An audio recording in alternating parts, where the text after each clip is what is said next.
Muy buenos días a todos. Nos toca ahora adorar al Señor a través de la meditación bíblica. Vamos a exponer el texto de Romanos 8:1-4. Vamos a escuchar lo que el Señor tiene preparado para nosotros esta mañana. Voy a leer el texto y después, cuando termine de leer el texto, pediré a Isaac que pueda proyectar un vídeo para entrar ya a conectar nuestro contexto con lo que vamos a meditar.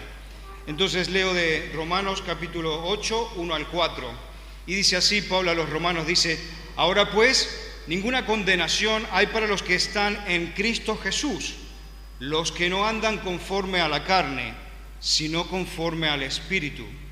Porque la ley del Espíritu de vida en Cristo Jesús me ha librado de la ley del pecado y de la muerte, porque lo que era imposible para la ley, por cuanto era débil por la carne, Dios, enviando a su Hijo en semejanza de carne de pecado, y a causa de pecado, condenó al pecado en la carne, para que la justicia de la ley se cumpliese en nosotros, que no andamos conforme a la carne, sino conforme al Espíritu.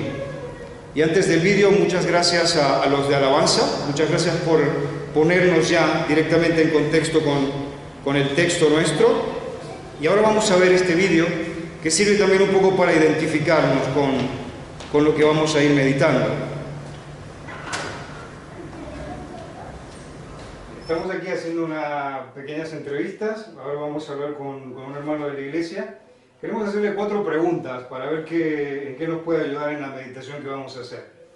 Y la primera pregunta es que si nos puedes decir cómo te llamas y en qué trabajas.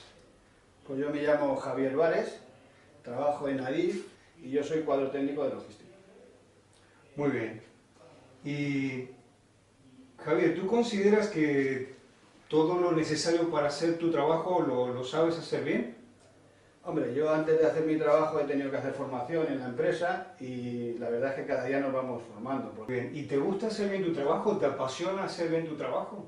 Hombre, yo creo que a todo el mundo le gusta hacer su trabajo bien. Pocas personas serían poco buenas si no les gustara hacer su trabajo mal. A mí me gusta hacer mi trabajo bien. Qué bien. Y la última pregunta que queríamos hacerte es, ¿qué pasaría, según tu opinión, si tú no hicieras tu trabajo como sabes que se debería hacer? Es evidente que mi trabajo, si no se hiciera como se tendría que hacer, podría afectar a cientos y a veces hasta miles de personas. Entonces, si yo mi trabajo no lo desarrollara bien, eso podría repercutir en muchas personas. Y en cierta manera, aunque tú no lo quieras y hagas lo que tengas que hacer, a veces influye sin que tú lo desees, ¿no? Pero mi trabajo es importante hacerlo bien, presto y con conocimiento. Muchísimas gracias. ¿Nos puedes decir tu nombre y en qué trabajas? Bueno, mi nombre es Ramón Mataró y trabajo como jefe de obra. Ramón, ¿y consideras que sabes todo lo necesario para hacer bien tu trabajo? Hombre, considero que sé suficiente para hacer bien mi trabajo y creo que cada día se debe aprender en base a la experiencia y a nuevos conocimientos que van saliendo. Y la tercera pregunta que queremos hacerte es si te gusta hacer bien tu trabajo o si te apasiona hacer bien tu trabajo. A mí me apasiona mi trabajo, yo estudié la carrera que me gustaba. Y la última pregunta que queremos hacerte es, ¿qué pasaría si no hicieras tu trabajo correctamente? Bueno, si estoy haciendo una obra en la vía pública, una mala ejecución, por ejemplo, de una calzada o de una reparación de la calzada podría significar un hundimiento, o un derribo, o un socavón, y eso podría significar peligro para los viandantes, por ejemplo. Entonces las consecuencias pueden llegar a ser realmente muy graves en cuanto a daños y en cuanto a temas económicos. Pero normalmente significa una imputación para tu reputación profesional, con lo cual tiene implicaciones a largo plazo. Muchísimas gracias. ¿Me puedes decir tu nombre y en qué trabajas? Yo me llamo Silvia Sánchez y soy enfermera en el Hospital de Vilanova y la Geltrú. Silvia, ¿y consideras que sabes todo lo necesario para hacer tu trabajo? Bueno, precisamente mi profesión es una cosa que siempre tienes que estar renovándote. A ver, tengo una titulación, hay unos mínimos de conocimientos que sí, pero siempre hay que seguir aprendiendo. Entiendo. ¿Y te gusta hacer bien tu trabajo? ¿Te apasiona hacer bien tu trabajo? Hombre, para empezar a hacerlo, si necesitas ya una vocación. Y la última pregunta que queremos hacerte es, ¿qué pasaría si no hicieras correctamente tu trabajo? ¿Qué consecuencias tendría?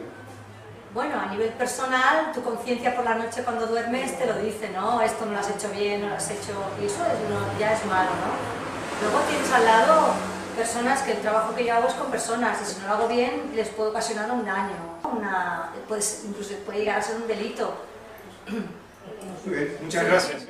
¿Nos puedes decir tu nombre y en qué trabajas? Abel Valderrama, Mauri, y trabajo de pescador, de patrón de barco. Qué bien. A ver, ¿y consideras que sabes todo lo necesario para hacer tu trabajo?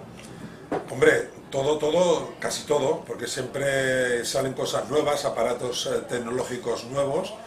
Hasta el momento, casi todo, sí que lo sé todo, nunca se sabe todo. Muy bien.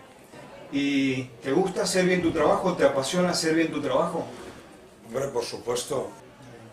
Y la última pregunta que queremos hacerte es, ¿qué pasaría si no hicieras bien tu trabajo, si no lo hicieras correctamente? Nosotros vamos, según captura, es el ingreso nuestro. Entonces, claro, si tú vas a la mar y vuelves a tierra con la bodega vacía de pescado, no ingresas. Muy bien, muchísimas gracias, Abel. Ahora le preguntamos a este hermano si nos puede decir su nombre y en qué trabajaba. Daniel Nuño Martínez. Mi trabajo era en una fábrica que hacía cables de baja, media y alta tensión. Y estuve ahí 18 años, total 35 años en la misma empresa. Y de ahí salí. Segunda pregunta, ¿consideras que sabías todo lo necesario para hacer tu trabajo allí, como control de calidad? Bueno, yo no conocía exactamente las normas que allí había, pero es que la empresa dedicó un tiempo a preparar no solamente a mí, sino los otros que también se presentaron como mandos intermedios y estuvimos pues un año recibiendo información, conocimientos de las cosas que necesitábamos para realizar bien nuestro trabajo. Muy bien. ¿Y te gustaba hacer bien tu trabajo? ¿Te apasionaba hacerlo bien? Me apasionaba. Muy bien. Y la última pregunta es, ¿qué pasaba si tú no hacías bien tu trabajo? Por regla general soy muy responsable y yo sabía que si fallaba, pues me recaía el castigo de la empresa, pero no lo llegué a tener nunca porque gracias al Señor Él me ayudó a hacerlo bien hasta el final. Muy bien. Muchísimas gracias. ¿Nos puedes decir tu nombre y en qué trabajas? Bueno, yo soy Santi Linares y trabajo en el sector de automoción, concretamente en ingeniería. Muy bien. Y Santi, ¿consideras que sabes todo lo necesario para hacer tu trabajo? Evidentemente sí, porque en este caso llevo 15 años, ¿no?, trabajando. Siempre es mejorable, pero lo conozco a fondo, muy a fondo. Qué bien. Y Santi, ¿te gusta hacer bien tu trabajo? ¿Te apasiona hacerlo correctamente? Por supuesto, o sea, siempre buscamos la excelencia, ¿no? Y hacer bien el trabajo. ¿No? Qué bien. Y la última consulta es, ¿qué pasaría en tu trabajo si tú no hicieras tus tareas correctamente? Bueno, a ver, mi trabajo es un eslabón dentro de una cadena, ¿no? Es algo muy pequeño, es algo muy específico, pero evidentemente si el eslabón se rompe, la cadena se rompe y tendría consecuencias graves. Muy bien, muchísimas gracias. ¿Nos puedes decir tu nombre y en qué trabajas? Me llamo Mercedes y actualmente soy esteticien y callista. ¿Y consideras que sabes todo lo necesario para hacer tu trabajo de esteticien? Bueno, siempre hay que reciclarse, hay que estar estudiando siempre. Cada año hay que hacer nuevos cursos. ¿Y te gusta hacer bien tu trabajo? ¿Te apasiona hacerlo correctamente? Me encanta. Me encanta. ¿Y qué pasaría si no hicieras bien tu trabajo? Pues que los clientes la primera vez saldrían por la puerta y no volverían. Muy bien, muchísimas gracias. Muy bien. Es interesante que nos escuchemos nosotros mismos y más en un momento así donde vamos a meditar sobre la Escritura. El reto que tiene siempre un predicador es conectar a la iglesia con lo que se va a tratar. Si no, queda como algo así muy perdido en la historia, ¿no? Como algo que, bueno, ¿qué tiene que ver esto conmigo? Y sí que tiene mucho que ver. Porque, como vamos a ver poco a poco, nuestro Dios, el Dios Trino, del cual estábamos cantando, el Dios Trino del que nos presenta la Biblia a través de estos 66 libros que hemos heredado, dice que es el principal trabajador de toda la creación. Las tres personas de nuestro Dios Trino son el principal trabajador de toda la creación. Y me gustaba mucho escuchar a estos hermanos que estaban hablando de sus trabajos seculares, porque veo como poco a poco el Señor va poniendo su sello en cada uno de ellos. Y leyendo un poco hace unos 2 años atrás, recuerdo que leí en La Vanguardia una contraportada donde un economista de aquí, catalán, hablaba de cómo la reforma evangélica había sellado Europa de una forma donde se veía que había más impacto de la reforma, se había desarrollado mejor, y donde había menos impacto de la reforma, se había desarrollado menos Europa. Y es interesante que si nosotros analizamos lo que nos han dicho estos hermanos, si viéramos, es un poco como entender, ¿no?, la realidad de ese comentario de este economista, porque como ellos nos expresaban que hacían su trabajo, imaginémonos todo un ejército de gente trabajando en Europa. Realmente sí que cambiaría todo. ¿Por qué? Porque los valores del reino de Dios son llevados a través de sus hijos, ¿no?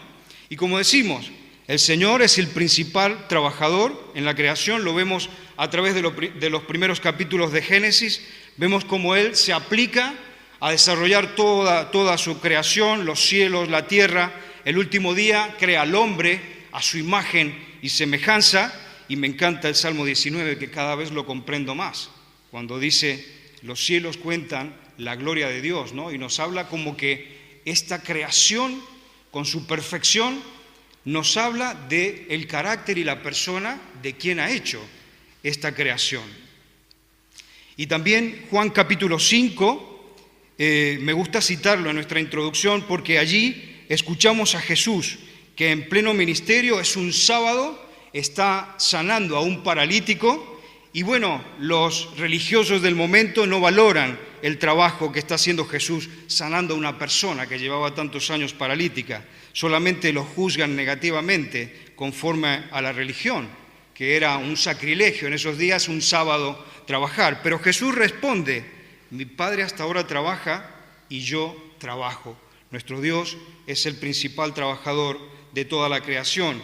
Y así quiero que vayamos entrando en la otra persona de Dios, que es el Espíritu Santo, y que Pablo nos está hablando hoy de ese Espíritu Santo que está haciendo una obra en el mundo, como vamos a ir viendo, en la iglesia y en cada uno de nosotros individualmente. Y nos empieza a hablar primeramente de lo que es la identidad del creyente, ¿no? En el capítulo 1 en el verso 1 del capítulo 8 nos habla de esta identidad de los que están en Cristo, y dice, los que están en Cristo, que no andan conforme a la carne, sino conforme al Espíritu. Cuando tratamos el tema de la identidad, tenemos que responder a una pregunta, que es una pregunta muy básica: ¿quiénes somos? Y aquí, como estamos viendo, Pablo está identificando a los que se dirige, a los que son los que están en Cristo, ¿no? Y dice, ¿quiénes son estos que están en Cristo? Los que no andan conforme a la carne, sino conforme al Espíritu. Si hacemos un poquito de memoria, de mente local, recordaremos que hicimos una serie de predicaciones con el pastor Eduardo Brasier, donde él trató este tema en profundidad. Y quería que recordemos un teatrillo que hizo una de las primeras predicaciones sobre esto, y él estaba aquí con Miguel Borja, y entonces hacía como una entrevista a Miguel, ¿no? Y le preguntaba, ¿quién eres? Miguel respondía, bueno, mi nombre es Miguel Borja, ¿no? Le volvía a preguntar, ¿quién eres? Él volvía a responder y decía, soy un dibujante. Y volvía a insistirle, ¿pero quién eres? Soy hijo de tal, ¿no? Y al final, lo que perseguía ese teatrillo era que él llegara a la conclusión que era un hijo de Dios, uno que estaba en Cristo por la obra que Jesucristo ha hecho en nuestras vidas, ¿no? Y aquí Pablo dice y nos caracteriza, ¿no?, como hijos de Dios y como estar en Cristo, y dice, no hay ninguna condenación debido a que hemos sido rescatados por la obra de Jesús.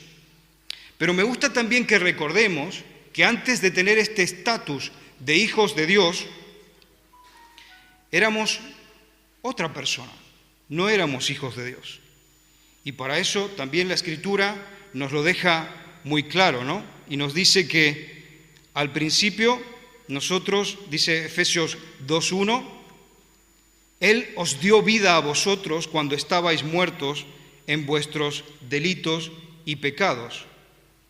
Y en Colosenses 2:13 también declara la Escritura y dice, y a vosotros, estando muertos en pecados y en la incircuncisión de vuestra carne, os dio vida conjuntamente con Él, perdonándoos todos los pecados. Estos dos textos son contundentes y nos están diciendo que antes de estar en Cristo y de tener vida en Cristo, esta vida en el Espíritu, estábamos muertos. ¿Cómo llegamos a estar muertos antes de estar en Cristo? Y bueno, también en una de estas predicaciones que comenzamos a ver hace poco sobre Romanos, cuando tratamos capítulo 3, verso 23, veíamos cómo Pablo explicaba, ¿no?, este tema de que estábamos muertos por la herencia que habíamos obtenido de nuestro primer ancestro, nuestros primeros Adán y Eva. Y entonces, ¿qué pasó? Que cuando ellos pecaron, la herencia que nos dejaron fue que fuimos destituidos de la gloria de Dios y estábamos muertos. Y como notamos, el Evangelio lo repite en varias formas, que el hombre está muerto en el pecado y que la vida divina es solamente un don de Dios.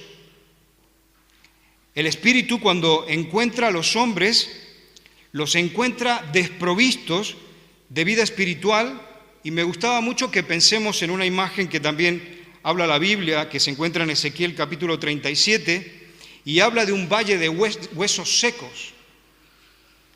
Y creo que es así como nos encontró el Espíritu Santo antes de renacer en Cristo. Y resulta que Ezequiel está teniendo una visión, que es la que después queda reflejada en su libro, y después de un tiempo que el pueblo de Dios había tenido un reinado floreciente, donde David y Salomón habían sido reyes destacados, el pueblo entra en una debacle, en el sentido de que espiritualmente comienzan a alejarse de Yahvé. Su corazón se aparta de Yahvé y poco a poco se comienzan a depravar, pervertir, y el Señor termina esparciéndolos por todos los reinos de alrededor. Llegó a tal punto la situación que la nación de Israel prácticamente desapareció. Quedaron como un valle de huesos secos. Pero en la visión de Ezequiel es muy interesante que vemos el Espíritu Santo de Dios actuando, el Espíritu Santo de Dios trabajando, y dice que este Espíritu de Dios viene sobre este valle, comienza a armar todos estos esqueletos, comienza a hacerlos poner en pie, les da una provisión de músculos y tendones hasta que ellos pueden estar erguidos, y finalmente sopla sobre ellos y vuelve a insuflar de nuevo el aliento de vida en este pueblo de Dios que estaba muerto, lejos de Dios. Y entonces nos volvemos a preguntar, ¿cómo puede hacerse esto? Y aquí volvemos de nuevo a enfocarnos, ¿no?, en la acción del Espíritu Santo en los creyentes. Y me gusta que de nuevo consideremos el ministerio de Jesús al meditar. Jesús seleccionó a sus 12 apóstoles, se encargó de hablar con cada uno de ellos, se encargó de empezar a caminar con estos 12 apóstoles, y cuando llega el capítulo 14 en el Evangelio de Juan, vemos que Jesús se está preparando ya para dejar a los apóstoles, a los discípulos. Pero en este tiempo de preparación para dejarlos, Él les hace una promesa y les dice que va a venir cuando Él se vaya, que es necesario que Él se vaya, porque va a venir, va a enviar a un paracletos, le llama en griego, ¿no?, que sería un consejero. y que sería como la figura de un mentor que tiene que estar al lado de ellos, siguiéndolos, apoyándoles, exhortándoles, formándoles, supliendo la misma acción que Él hubiese hecho si se hubiese quedado. Y Jesús dice, os conviene que yo me vaya, porque si no me fuera, el consejero, este Paracletos, no vendría a vosotros, mas si me fuere, os lo enviaré, dice Jesús. ¿Y cuál es la conexión que tenemos entonces con Romanos 8.1 y 8.2? Entonces aquí vemos que Pablo está haciendo una declaración preciosa de justificación en el verso 1. Dice, por consiguiente, no hay ahora condenación para los que están en Cristo Jesús.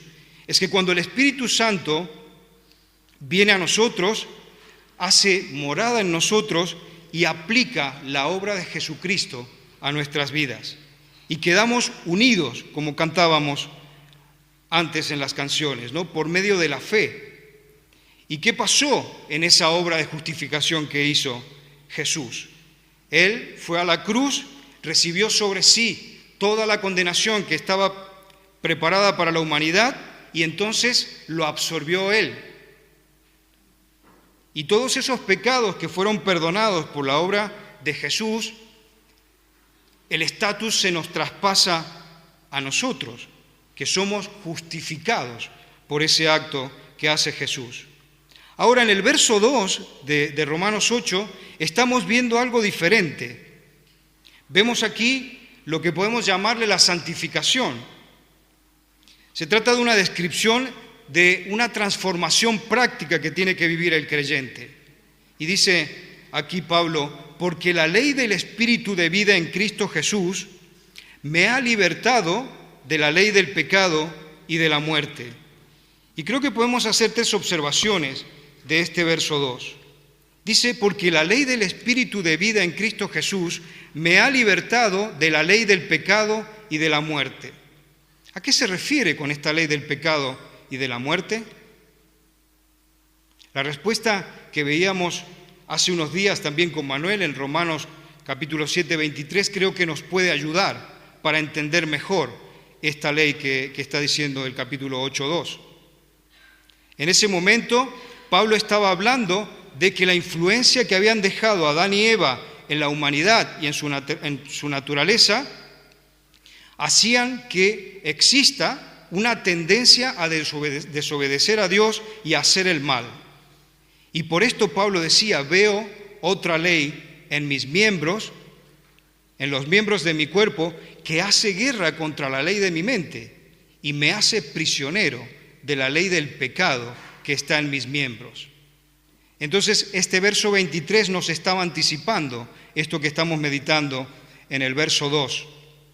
Y creo que se trata de esa misma frase, pero completada, porque la única diferencia es que aquí añade las palabras de la muerte, ¿no? Porque la ley del pecado, dice, conduce a la muerte, a menos que nosotros plantemos cara al pecado, nos levantemos contra el pecado, hagamos guerra y venzamos al pecado con el poder del Espíritu Santo. ¿Qué significa entonces de nuevo esta ley del pecado que está en mis miembros? Y creo que intuimos que se trata de un poder o un impulso que, como vemos, heredamos en su momento por la caída de Adán y Eva. Ese poder o impulso está dentro nuestro y nos hace ir al mal, a desobedecer a Dios, a no hacer la voluntad de Dios. Y trabaja en nosotros y nos pone en guerra con nosotros mismos. Y es por eso que Pablo dice, y creo que nos podemos identificar con él, quiero hacer el bien y hago el mal. ¿Verdad que sí? Entendemos entonces que la palabra ley en esta frase que estamos meditando significa poder, impulso o autoridad. En primer lugar, como estamos viendo, del pecado que nos llevaría a la muerte, porque normalmente cuando pecamos a veces no nos damos cuenta, porque estamos contentos pecando, pero normalmente trae unos prejuicios para nosotros. Y entonces, a la larga, eso puede llevar a la muerte de la persona. Pero claro, aquí también nuestro texto nos dice que cuando viene el Espíritu Santo a nuestra vida, obra con un principio contrario, un poder o impulso de Dios y de su Espíritu que contrarresta y choca contra el mal. Y a esto se le llama la ley del Espíritu de vida. El tercer punto que tenemos que considerar sobre estos versos es que tenemos el Espíritu Santo que está obrando en nuestras vidas, y es por eso que hemos podido venir a Cristo. No sería posible para nosotros estar cantando, como hemos estado cantando, el credo que estábamos cantando. Jesús dice que eso no es obra de nuestras habilidades, de nuestras capacidades. Es el Espíritu que ha venido a nuestras vidas, ha tirado la venda, como nos dijo la semana pasada aquí en el bautismo Valeria, se cayó la venda que estaba en mis ojos y he podido aceptar a Cristo de verdad. Lo había hecho, nos dijo ella, lo había hecho en un modo intelectual, podemos decir. Lo había comprendido, pero dice, en un momento se cayó la venda de mis ojos y no pude más que obedecer. Y por eso estoy aquí para hacer el bautismo. Y esa es obra del Espíritu Santo de Dios. Y el Espíritu, como notamos también en la enseñanza de Cristo, Él no para, trabaja, como nos decía los hermanos, que cada uno trabajamos, porque Él es el primer y principal trabajador. Jesús dice que trabaja globalmente, en todo el mundo, en todo el planeta, está hablando con la gente, está tratando de que entendamos la humanidad, que vamos de espalda a Dios, que vamos hacia la destrucción. Trabaja globalmente. Jesús dice en Juan capítulo 16, verso 8, le dice a sus discípulos con mucha claridad que lo enviaría a este consejero, a este Paracletos, dice, para convencer al mundo de pecado, de justicia y de juicio. Y es que si analizamos, si tú hablas con gente que no es creyente, amigos del trabajo, familiares, todos tienen conciencia de Dios y tienen conciencia muchas veces de que se está haciendo mal las cosas. Y eso se debe a que el Espíritu Santo está trabajando en las conciencias de las personas. Y una vez que nos salva, como me ha pasado a mí y a muchos de los que estamos aquí, que estamos hermanados en Cristo, Él comienza a hacer morada en nuestro corazón y empieza a trabajar en nosotros. ¿Qué más hace el Espíritu Santo? Jesús dice en Juan 14, 16, yo rogaré al Padre y os dará este Paracletos que estamos comentando, ¿no? Este consejero, para que esté a vuestro lado. Y como decíamos, la palabra consejero en este caso se aplica a una persona que te ponen al lado para que te enseñe. Actualmente existe la figura del mentor que se utiliza mucho. Sería como nuestro mentor. Y Jesús dice que Él se está encargando de formar en nosotros la persona de Cristo. Eso es lo que nos dice Pablo en Gálatas 4:19, que Él está sufriendo por los creyentes de Galacia, esperando que Cristo sea formado en ellos. Y yo creo que también está pasando con nosotros. Cristo tiene que ser formado en nuestras vidas y eso lo está haciendo el Espíritu de Dios. El Espíritu Santo nos permite comprender e interpretar la Escritura. Jesús dijo a sus discípulos en Juan 16:13, dice, cuando venga el Espíritu de verdad, Él os guiará a toda la verdad. Nosotros no podríamos entender la Biblia si el Espíritu Santo no actuara en nuestro intelecto. Sería como letra muerta, pero el Espíritu está trabajando en nosotros y podemos comprender. Una parte que creo que es crucial que Él revela a nosotros es la identidad del Mesías. Nosotros no podríamos reconocer a Jesús como el Mesías si el Espíritu Santo no nos diera ese poder, esa capacidad. Y también creo que otra obra que tenemos que reflexionar en esta mañana que el Espíritu hace en nosotros es producir el fruto del Espíritu. Y hablamos de un fruto único, pero que tiene distintas partes, ¿no? Hace unos años me tocó hablar en la escuela dominical y cómo le explicamos a un niño el fruto del Espíritu Santo. Y mira, gracias a Dios, hablando con un compañero del trabajo, surgió la idea de una naranja o una mandarina. Entonces, una naranja tiene muchos gajos, ¿no? Pero es una unidad y tiene diferentes partes. Y entonces Pablo dice que el fruto del Espíritu está compuesto entonces por amor, por gozo, por paz, paciencia, benignidad, bondad, fe, mansedumbre y templanza. 9 gajos que componen esta mandarina, de la que comentaba yo con los chicos. Y nosotros no podemos producir ese fruto si el Espíritu Santo no actúa con libertad en nuestro ser. Y con esto dejo una alerta importante para cada uno de nosotros. Y no les hablo como uno que es un erudito en teología, ni tampoco uno que ha llegado a la perfección. No, hablo desde la sinceridad. Estos días el Señor ha estado trabajando en mi corazón con martillo y cincel, aplicando esto, porque es así. El Espíritu está en cada uno de nosotros. La doble alerta de la que comento la encontramos en el verso 9, que no toca para que meditemos esta mañana.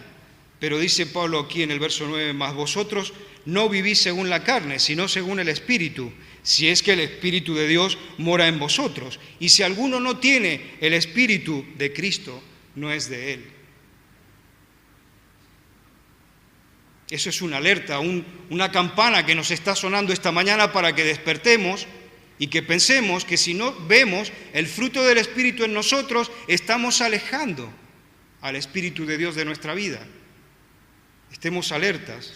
Y la otra alerta que también dejo allí marcada es que, como dice Pablo a los Efesios en 4:30, no vamos bien si contristamos al Espíritu de Dios.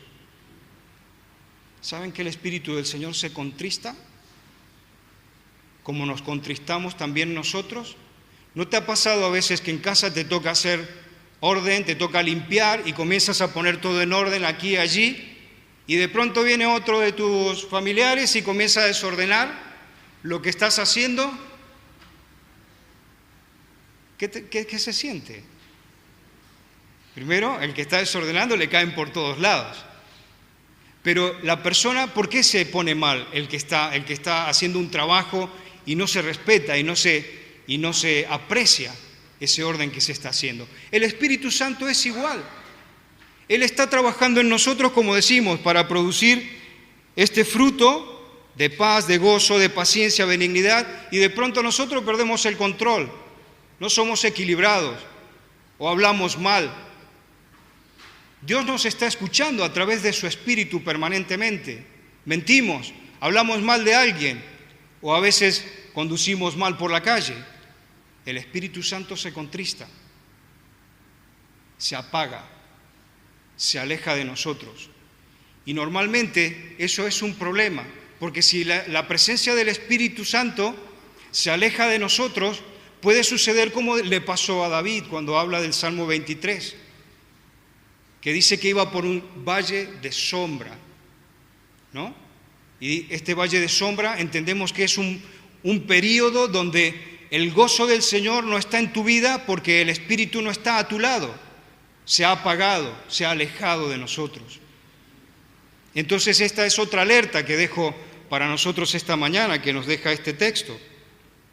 Debemos despertar y ser conscientes de esa dinámica que existe entre Dios, su Espíritu Santo y nosotros, que está trabajando duro, como vemos.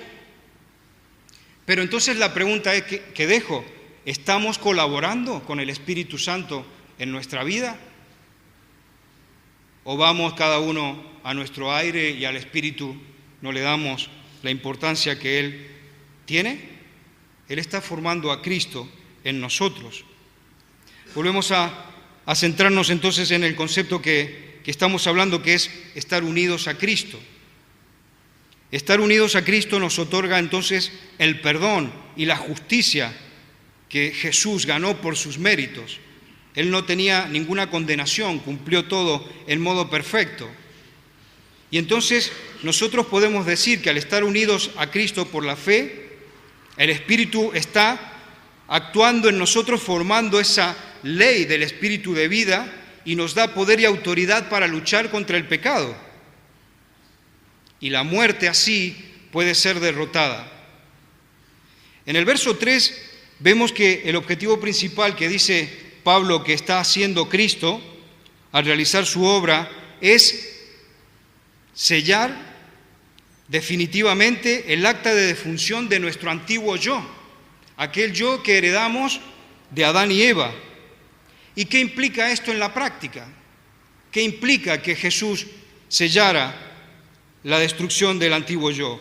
Y Michel Sugelén, que es uno de los comentaristas que estaba leyendo para preparar esta meditación, dice que son 3 cosas que implica esto para nosotros. En primer lugar, dice, ahora tenemos un nuevo estatus delante del Señor, un estatus de justificados.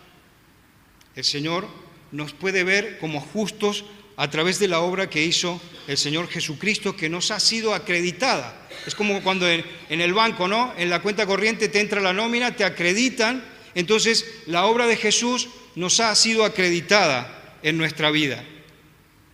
En segundo lugar, esto también significa que ahora tenemos una identidad nueva. Es un poco como lo que en el derecho hoy se habla de la sustitución de identidad, ¿no? La suplantación de identidad. Solo que en las noticias se habla mucho en términos negativos, porque te roban a veces la identidad o para meter un virus en internet que haga daño o para robarte la tarjeta de crédito y quitarte dinero. Pero aquí la idea es que es una sustitución de identidad en términos positivos, porque Jesús nos da su identidad a cada uno de nosotros. Y en tercer lugar también implica que ahora tenemos nuevos deseos, deberíamos tener nuevos deseos, no el deseo de pecar, no el deseo de no hacer la voluntad de Dios, sino de servir a Dios, de que esta fe, por ejemplo, que dice que es una de los gajos de esta mandarina que estábamos hablando, ¿no? Nuestra fe tendría que ser una fe proactiva, no una fe pasiva y estática, sino una fe que se mueve y avanza. Como decimos, en Cristo y por su obra hemos sido libertados, como dice aquí Pablo, de la tiranía de este pecado que nos lleva hacia la muerte. ¿Y qué pasa? El Señor, como veíamos el símbolo del bautismo la semana anterior, ¿no? Lo hizo de una forma que es solamente por la confianza en Él. Y el bautismo va a reflejar eso, que nosotros morimos, o sea, entramos bajo las aguas, morimos con Cristo, salimos de las aguas, hemos resucitado con Cristo, y es lo que hacemos para abrazar la obra de Jesús en nuestra vida. Y me gustaba mucho una analogía también de Michel Sugelén que trata este tema, ¿no? Y él usa una imagen de la Segunda Guerra Mundial para explicar un poco lo que nos está pasando a nosotros los cristianos. Y es que en la Segunda Guerra Mundial fue una guerra de las más tremendas y terribles de la historia, pero llega un momento de esta guerra. En el 6 de junio de 1944 se produce un hito, que es que todos los aliados se coordinan y se preparan para invadir la Europa que estaba bajo dominio nazi, y es lo que se llama el día D. Todos los aliados se coordinan y se preparan para entrar a luchar contra Hitler y la Alemania nazi. Y fue un día muy importante a nivel estratégico, porque había toda una coordinación y estaban preparados para derrotar a Hitler. Pero no fue ese día el que se venció la guerra.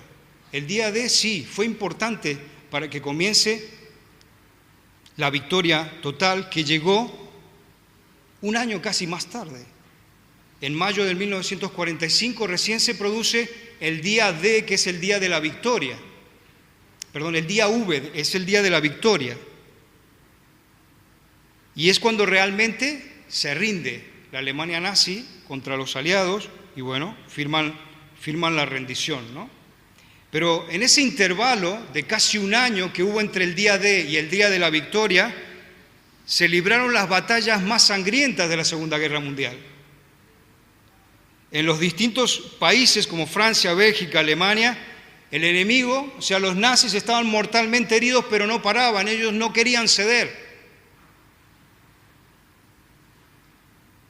Y seguía dando lucha, seguía plantando cara allí a los aliados. Y así nos pasa a nosotros. Tenemos un concepto en nuestra teología reformada que dice que ha sido ya la redención, pero que todavía no ha llegado, ¿no? Un poco como este día D y el día de la victoria. Esta analogía realmente es muy buena para nosotros, porque el Señor Jesucristo ya hizo el día D de la historia. Él ya ganó por nosotros la victoria para redimirnos. Y estamos a la espera del día de la victoria, el día que el Señor vendrá definitivamente y va a establecer su reino en modo completo, ¿no? Pero mientras tanto nosotros tenemos que luchar en nuestro corazón, luchar en donde estamos, para que el mal y el pecado que intenta todavía dominarnos no haga efecto en nosotros, para que podamos seguir tratando a nuestro ser interior que no contriste, que no apague el Espíritu Santo. Es una batalla también.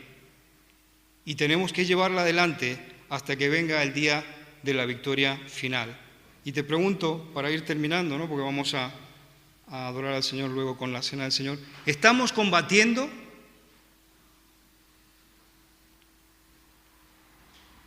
¿Sentimos las tensiones que hay entre nuestra vieja naturaleza y la acción del Espíritu en nosotros?